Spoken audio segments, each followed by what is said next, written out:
Oh, you're vegan? Actually, I knew that. Because you told me. A lot.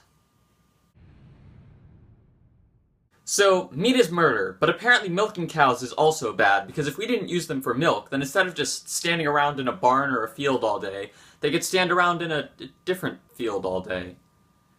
It's a shame they can't, too. Even though the grass is greener on the other side of that oppressive fence, they'll never get to know that. Because cows are colorblind. And they don't know what a fence is. But of course, it's not milking animals that's the big issue, it's killing them for food. Because unlike the dogs and cats that vegans love so much, when we kill animals, we do it purely because we're evil. And they have a tactic that'll make you feel really bad about doing so, too. What if that were a person?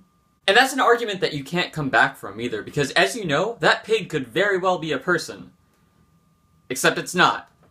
And if it were a person, then we would probably put them out of their misery anyway, and we could only hope that 1, they didn't suffer, and 2, that they hopefully still taste like bacon.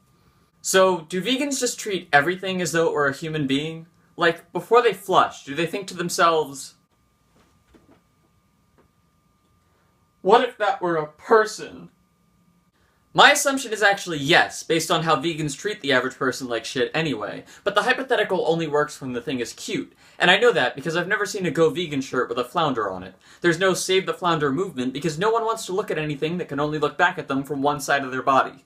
But the issue of veganism isn't just a moral one, it's a health one too. Because as you know, you should avoid a balanced diet at all costs. Why do you think you would never find meat or dairy on the food pyramid? But of course, health is a secondary issue because the main point of veganism is that all life should be respected and not just slaughtered, which is why a majority of vegans support a woman's right to choose, because what if that were a person only applies after the second trimester. You gotta read the fine print on these things.